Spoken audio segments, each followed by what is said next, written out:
আগরতলা অভয়নগরে উচ্ছেদের নোটিশ ঘিরে তুলকালাম পরিস্থিতি। পুনর্বাসনের দাবিতে রাস্তা অবরোধ করে বিক্ষোভ উচ্ছেদকামী পরিবারগুলোর। আগরতলার অভয়নগর ব্রিজের নিচে বসবাসকারী পরিবারগুলোকে উচ্ছেদের নোটিশ দেওয়াকে কেন্দ্র করে রবিবার এলাকায় ব্যাপক উত্তেজনা ছড়িয়ে পড়ে।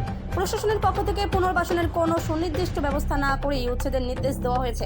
এই অভিযোগে এদিন সকাল থেকেই সংশ্লিষ্ট পরিবারের সদস্যরা রাস্তা অবরোধ করে বিক্ষোভে সামিল হন। এর ফলে ব্যস্ততম এই সড়কে যান চলাচল সম্পূর্ণ স্তব্ধ হয়ে যায় এবং উত্তাল পরিস্থিতির সৃষ্টি হয়।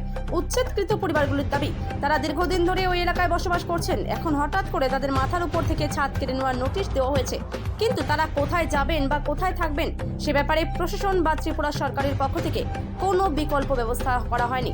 পুনর্বাসনের দাবি না মানা পর্যন্ত তারা এই আন্দোলন থেকে সরবেন না বলে স্পষ্ট জানিয়ে দিয়েছেন। পরিস্থিতি নিয়ন্ত্রণে আনতে ঘটনাস্থলে দ্রুত পৌঁছায় বিশাল পুলিশ বাহিনী এবং প্রশাসনের উচ্চপদস্থ আধিকারিকরা।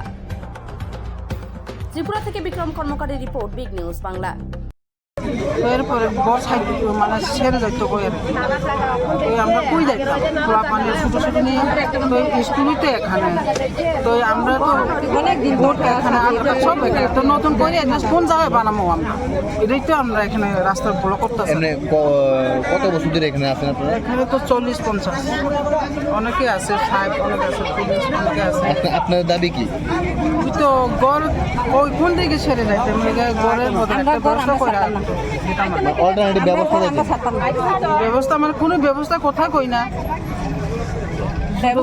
গাড়ি নিয়ে বলে বাংবো কাউন্সিলের কাছে গেছিলাম, কিছুই করি না।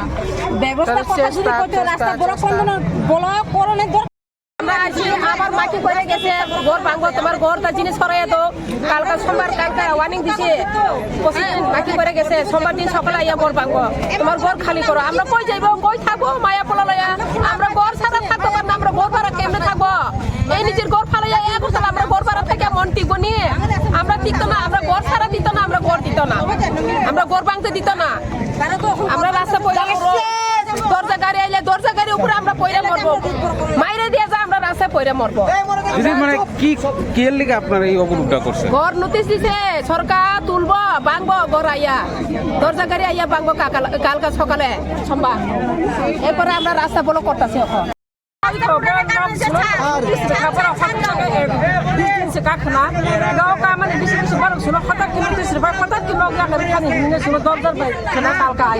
দরজা দিয়া বেলা ঘর দিলে আমরা হঠাৎ করে কই যাইব এখন? আমরা ডেভেলপমেন্ট তো সবাই চাই, স্মার্ট সিটি করতে সবাই চাই, তবে আমরা ঘর বাড়ি একটু টাইপ করে কিনে গেলে আমরা তো জীবন আসবে না, আমার বাচ্চারা কিনে লাগে তো তারা কেরি লাগে, আমরা ঘর বাড়ি ছেড়ে আমরা কই যাইব? আমরা কই যাইব? আমরা খোলামেলা সব স্কুল এনো, সব আমরা এনো। আপনারা এমনি কোন জায়গাটা থাকেন? আমরা মানে এই অভয়নগর নদীর পারে কতজন ফ্যামিলি আছে?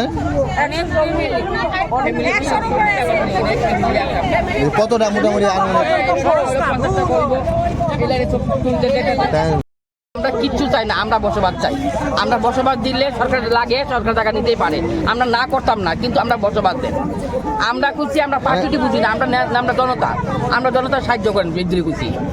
মানে এই জায়গাটা কি সরকারের না আপনার নিজেরা? সরকারের জায়গা, সরকারের জায়গা, কাজ জায়গা। আচ্ছা, এখন আপনারা চাইতেছেন পুনরায় আপনার বাসস্থান দিয়ে? আমরা বরাবর দাস, এরা কাজে লাগলে নিত না, নিব, আমরা না করতেছি না, কিন্তু আমরা বসবাস দিত। এমনি আপনার এই দুই সাইড মিলে কত ফ্যামিলি আছে মোটামুটি?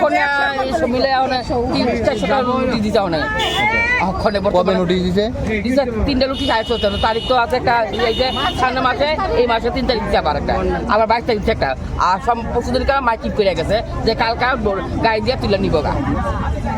কথাটা বুঝি। এখন আপনারা কি চান?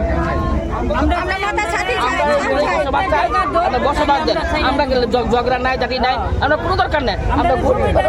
আমরা জায়গা দেন, জায়গা দিলে আমরা লাগতেই পারে, আমরা না করি না, সরকার জায়গা লাগতেই পারে, কিন্তু জায়গাও লাগে, আমরা নিতে পারি, আমরা আস্থান দিয়ে চাই। আমরা মাথা ছাদ নাই, আমরা ছাদ চাই, বাস এতটুকুই কথা। ছাদ চাই, ছাদ দাও, ছাদ চাই, ছাদ দাও, এতটুকুই কথা আমাদের, বাস। আমরা ছাদ লাগবো, আমরা দাবি মানতে হবে। মানে কি কারণে এই অবরোধ? কি কারণে অবরোধ করছি? আমরা ছাদ চিন্তা নিতেছে না। কে নিছে? হ্যাঁ, সরকারে। কে নিছে মানে সরকারে? কি কারণে? পাবলিক তো সরকার আনছে। কি কারণে?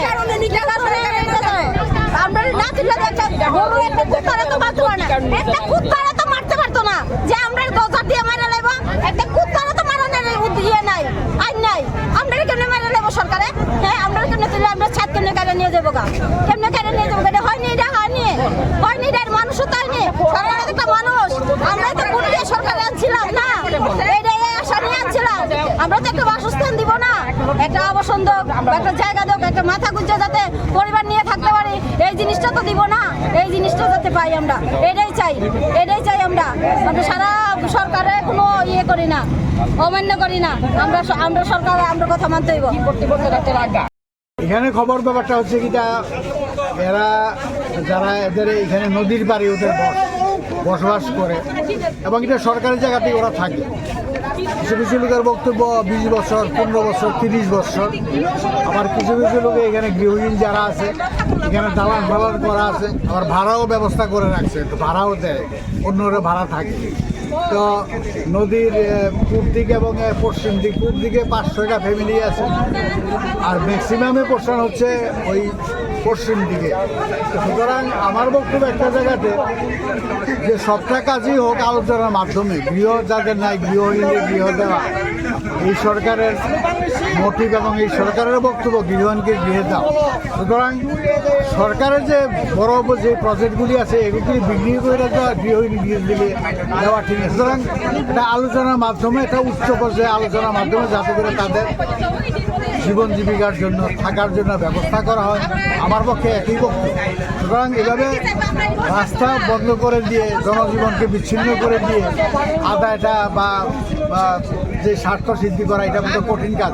আর ব্যাপারটা হচ্ছে এটা যারা যারা এখানে আছে এরা সরকারি জায়গাতে আছে, এমন না যারা নিজের জুট জায়গাতে আছে। সুতরাং এটা আলোচনার মাধ্যমে মীমাংসা করলে ভালো, সুন্দর একটা